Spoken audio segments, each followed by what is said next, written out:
अब जो इन दिनों की सूरत हाल है वो बड़ी ख़तरनाक है। छोटे छोटे बच्चे तक को मारा जा रहा है, बच्चों तक को मारा जा रहा है, औरतों को मारा जा रहा है। जितने लोग मर रहे हैं उनमें 70% बल्कि उससे ज़्यादा सिर्फ औरतें हैं, ख़वातीन हैं और बच्चे हैं। तो ऐसा नहीं होना चाहिए कि जो इंटरनेशनल लॉज बनाए जाते हैं वो सिर्फ उसके पाबंद सिर्फ मुस्लिम कंट्रीज़ ही हों। अगर अक्सा के लिए, अक्सा के लिए, अक्सा के लिए, अक्सा के लिए, USA go back, USA go back, Israel go back, Israel go back, USA go back, free free। Years तक जो है ऑपरेस कर रहा फ़लस्तीन को, जिसके लिए कि इजरायली मिनिस्ट्री के साथ जो है यूएन का जनरल सेक्रेटरी से बात होने वाला था। वो जो बाइकआउट वीजा नहीं इशू कर रही है, इजराइल वीजा इशू नहीं कर रही है, वो इशू नहीं कर रही है। और जो है फिर से यूएन का इतना प्रेशर डाला है कि फिर से दोबारा जो है वो मीडिया बाइट्स देने के लिए सेक्रेटरी आ जाते हैं। और इतना बच्चा मासूम का जो है कत्ल हो रहा है, कोई का आंख में जो है कुछ कुछ हो रहा नहीं है। वो अपने बच्चे नहीं है क्या इंसानियत जो है खामोश पड़ा हुआ है? इसी के लिए जो है इसका हुआकार जो है कलकत्ता से भी सुनाई देगा। ये जो है मामूली नहीं है, बल्कि पूरा दुनिया में इसका असर पड़ेगा इंशाअल्लाह। कहीं ना कहीं लोग का कहना है कि हमास ने जब बमबारी किया था उसके लिए वक्त लोग खड़े नहीं हुए, लेकिन जब इजरायली ने रिटेलिएट किया तो उसके लिए लोग खड़े। हमास ने जो है 7 अक्टूबर को बमबारी किया, उससे पहले जो है 56 ईयर तक इजरायली हमारे बच्चों को जो मार रहे हैं। वेस्ट बैंक में कहाँ हमास है? वेस्ट बैंक में जो है और प्रिजनर ज्यादातर जो है लोगों को जेल भर दिया गया, उसमें बच्चे लोग को जेल में रखा है इसराइल ने। तो इसके लिए कोई कुछ नहीं बोल रहा है। और वो तो बच्चे हैं, जुवेनाइल जो बच्चे हैं, इनोसेंट्स जो टीनेजर्स भी नहीं है, 12 साल से कम की उम्र के बच्चे हैं, मोर देन 500 जो इम्प्रेसेंट है। और यही आवाज को लगाने के लिए आज हम लोग अमेरिकन सेंटर जाने वाले हैं। ये एक पीसफुल प्रोटेस्ट है और इसको कोलकाता पुलिस ने जो है रोका है इस प्रोटेस्ट को। इसको भी बता देना चाहिए कि ये एक पीसफुल डेमोन्स्ट्रेशन था। ये इसमें कोई वेपन्स, कोई हथियार नहीं है, बल्कि एक लिमिटेड एक उलमा के साथ जो है बहुत ही डिसिप्लिन्ड वे में जा रहे हैं। और ये बात तो पहुंचना चाहिए। अगर मार रहे हैं तो यूएसए बोल रहा है ये लोग सोल्जर है, और ये फलस्तीन का एक टीनेजर लड़का अपने हक के लिए, अपने घर के लिए लड़ रहा है तो उसको आतंकवादी ठहराया जा रहा है। ये यूएसए कर रहा है, ये बाइडेन कर रहा है। एक और आ रहा है कि अभी तक डेटा है कि तकरीबन 6,500 लोग मारे जा चुके हैं। ये नॉर्मल डेटा है, कितने लोग मारे जा चुके हैं इसको बोल पाना बड़ा मुश्किल है। तो कहीं ना कहीं ये इंसानियत खतरे में है। रोजाना का जो क्राइसिस झेलना पड़ रहा है, आप खाना बंद कर दिए, पानी बंद कर दिए, दवा बंद कर दिए, फिर भी आपका होस्टेज जो अभी रिलीज किया इजराइल ने उसका दवा पानी बंद नहीं किया है। ये फर्क है इजराइल में और हमास में। एक हमास के मुजाहिदीन जो है वो पूरा केयर कर रहे हैं। होस्टेज जो अभी रिलीज हुई, कोई ऑफिशियल मौजूद नहीं है। गार्ड्स ने बताया कि ऑफिशियल नहीं है। हमने कहा कि जब तक किसी ऑफिशियल से मुलाकात नहीं होगी तब तक हम यहाँ से नहीं जाएंगे। हमारे जो आवाम यहाँ पे 10,000 से ज़ायद की तादाद में आई हुए हैं वो यहाँ से नहीं उठने वाली। अगर सिर्फ लेटर ही देना था तो हम तो ईमेल भी कर सकते हैं। तो हमारे बहुत ज़्यादा इसरार के बाद और एडमिनिस्ट्रेशन ने भी मदद की हम लोगों की, और उन लोगों से रिक्वेस्ट की कि आप किसी भी ऑफिशियल को बुलाएं ताकि ये हज़रात उनसे बात करें। तो उनकी रिक्वेस्ट पर अल्हम्दुलिल्लाह वहाँ से एक जो रिप्रेजेंटेटिव है उनका यूएसए का असिस्टेंट कॉन्सुलेट जनरल जो है वो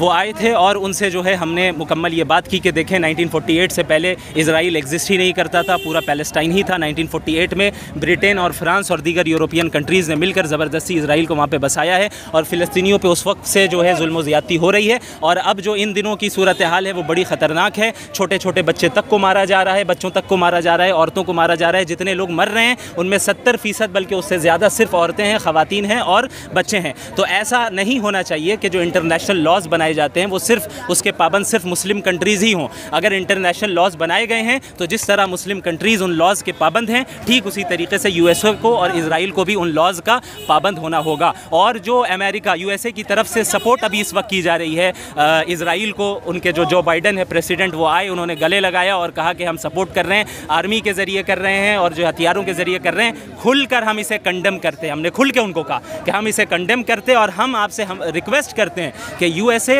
फ़ौरन इस जंग से बाहर निकले और न सिर्फ ये कि वो बाहर निकले बल्कि इजराइल को कंट्रोल करे। और इस तरह के जो एयर स्ट्राइक्स इजराइल कर रहा है उन सारी चीज़ों की यानी हिफाजत होनी चाहिए, उसे रोकना चाहिए। और सबसे पहले इंसान होने के नाते और दूसरे नंबर पे सबसे पहले इंसान होने के नाते और उसके साथ साथ दूसरे नंबर पे नहीं, उसके साथ साथ मुसलमान होने की हैसियत से हम इस चीज़ को बिल्कुल भी टॉलरेट नहीं कर सकते, बिल्कुल भी टॉलरेट नहीं कर सकते। लिहाजा आप जो है इस पर कार्रवाई करें। अमेरिकन कॉन्सुलेट हमारी बात को अच्छे तरीके से सुना, उनकी तरफ से कोई ऐसी तकरार वगैरह नहीं हुई, मुकम्मल तौर पे उन्होंने अच्छे तरीके से सुना, लेटर को लिया और उन्होंने ये वादा किया कि हम इसे आगे अपने बड़ों तक, बड़े ऑफिशियल तक, उसे हम आपके पैगाम को यूएसए तक पहुँचा देंगे। ऐलान कर चुका हूँ और यूसीसी के यू के जानिब से मौलाना तलहा साहब ने ये ऐलान कर दिया कि अगर एक्शन नहीं होता है तो हम लोग इससे बंगाल बेसिस पे और लाखों की तादाद में लोग जमा होंगे।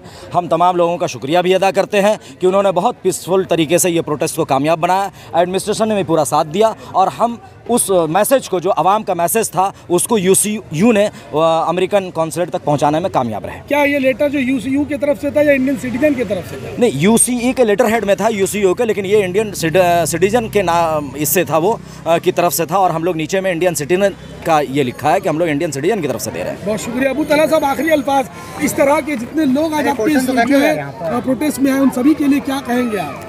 मैं उन लोगों का शुक्रगुज़ार हूँ और शुक्रिया अदा करता हूँ। ये सब मज़लूम के ख़िलाफ़ इनके दिलों में जज्बात हैं अल्हम्दुलिल्लाह, और उसके इजहार के लिए ये हज़रात आए हैं। मैं तमाम भाइयों का और हमारी बहनें ख़ास तौर से, जिन बहनों ने इन भाइयों को भेजा है, अगरचे हम लोगों ने उनको इसी वजह से, यही सब देखते हुए अपनी बहनों को रिफ़रेन किया था। हम लोगों को पता था कि हालात क्या होने वाले हैं, कुछ अंदाज़ा था हम लोगों को, तो इस वजह से हमारी बहनों को हमने घरों में रखा ताकि वो हमारी घरों की ज़िम्मेदार हैं।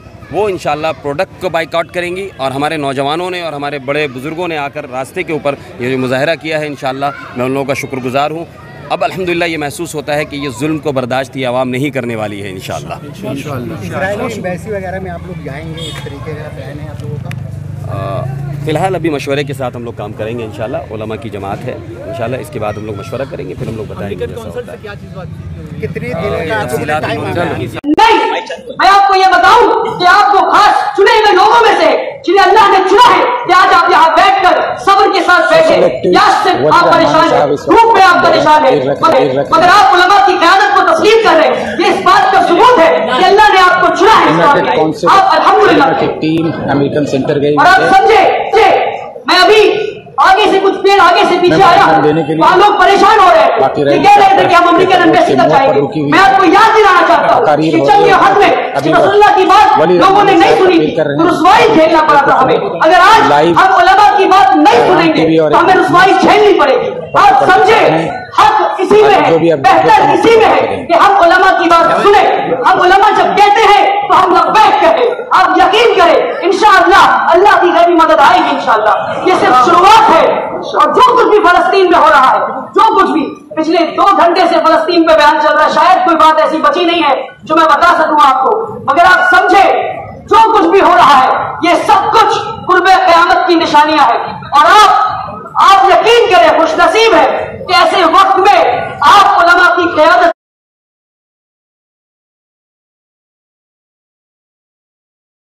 खड़े हम हैं। आज हम यहाँ क्यों खड़े हैं? आज हम कौन सा काम कर रहे हैं यहाँ खड़े होकर?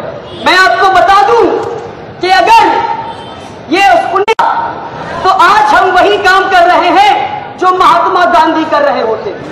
आज हम वही काम कर रहे हैं जो नेहरू कर रहे होते। आज हम वही काम कर रहे हैं जो मौलाना आजाद कर रहे होते। तो आप ये बताएं, क्या ये जिम्मेदारी हर हिंदुस्तानी की नहीं है कि जो काम गांधी आज जिंदा होते तो कर रहे होते, नेहरू जिंदा होते तो कर रहे होते, पटेल जिंदा होते तो कर रहे होते, मौलाना आजाद जिंदा होते तो कर रहे होते? क्या ये जिम्मेदारी हर हिंदुस्तानी की नहीं है कि आज हम यही काम करें? ये हमारी जिम्मेदारी है। और आखिरी बात मैं आपको बताऊंगा ताकि आप समझे, और नौजवानों से मैं ये कहूंगा, मैं ये समझता हूं कि हम सब ये जानते हैं कि फलस्तीन में क्या हो रहा है, मगर आपसे ये गुजारिश है कि आप घर लौटे और रिसर्च करें, आप घर लौटे और पढ़ें और समझे कि 1915 में क्या हुआ, 1948 में क्या हुआ, 1967 में क्या हुआ, 2005 में क्या हुआ, नकबा क्या है, इंतफादा क्या है। ये सारी चीजों के बारे में आप पढ़ें और आप जब पढ़ेंगे और जानेंगे, उम्मीद है कि आप जानते हैं, बल्कि मैं कहता हूं कि ज्यादा से ज्यादा जानेंगे आप और वीडियो देखेंगे और रिसर्च करेंगे तो आपकी लड़ाई में पुख्तगी आ जाएगी इंशाअल्लाह। आपकी लड़ाई में इंशाअल्लाह पुख्तगी आ जाएगी। तो आपसे गुजारिश है कि आप पढ़ें। और एक आखिरी वाकया बताकर अपनी बात को मैं खत्म करूंगा इंशाअल्लाह, वो ये कि उमर रजी अल्लाह तआला अन्हु के वक्त में, नमाज की वक्त हो रही है, उलमा बयान करेंगे इंशाअल्लाह कि हम सब किस तरह एक साथ नमाज पढ़े इंशाअल्लाह। आप सब बैठे रहें। उमर, आखिरी बात आप सुने, अभी हमारे अब्दुल सलाम साहब भी यही बात कह रहे थे कि अपना खुद का मुहासबा करें। और हिस्ट्री से आपको एक वाकया बताता हूं। खलीफा उमर रजी अल्लाह तआला अन्हु के दौर में साद बिन अबी वक़ास रजी अल्लाह तआला अन्हु पर्शिया कॉन्कर करने गए थे। पर्शिया कॉन्कर जब करने गए तो जंग की मैदान में खड़े थे। वो जंग की मैदान में खलीफा उन्हें खत भेजते हैं। क्या भेजते हैं? खत भेजते हैं। खत में क्या लिखा होना चाहिए था? जंग के उसूल लिखे होने चाहिए थे। जंग लड़ना कैसे है, जीतना कैसे है, हार गए तो क्या करना है, जीत गए तो क्या करना है, यह लिखा होना चाहिए था खत में, है कि नहीं? अब आप सोचे कि कमांडर इन चीफ खत को खोलते हैं और पढ़ते हैं। खत की पहली लाइन क्या है? उमर रज़ी अल्लाह तआला अन्हु ने खत में पहला लाइन लिखा कि मैं तुम्हें हुक्म देता हूं कि तुम खुदा से डरो। जंग की मैदान में खुदा से क्यों डरना? तो मैं आपको याद दिलाता हूं कि अभी भी जब हम यहां पे खड़े हैं तो हम खुदा से डरे, हम खुदा से डरे। जंग की खत की दूसरी लाइन कि मैं तुम्हें और तुम्हारी फौज को यह हुक्म देता हूं कि तुम बदआमाली से बचो। जंग के मैदान में बदआमाली से बचने का क्या रिलेशन है? हम ये समझे। हर उमर आगे लिखते हैं कि तुम्हारी बदआमाली, और आप सुने कि तुम्हारी बदआमाली तुम्हारे दुश्मनों से ज्यादा खतरनाक है।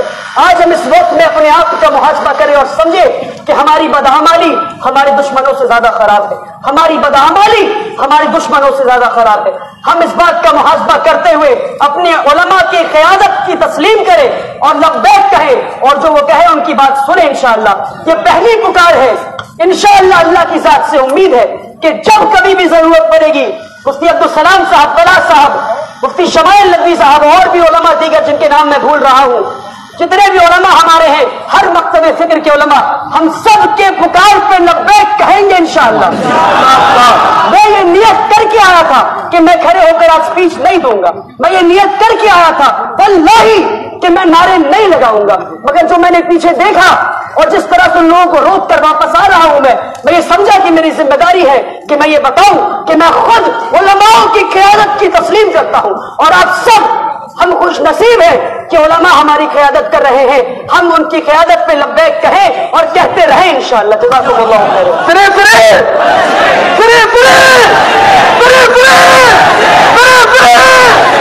मैं आवाज देता हूँ हजरत मौलाना इरफान मज़ाहिरी साहब से, वो चंद जुमले हमें कहे। जनाब हजरत मौलाना इरफान मज़ाहिरी साहब।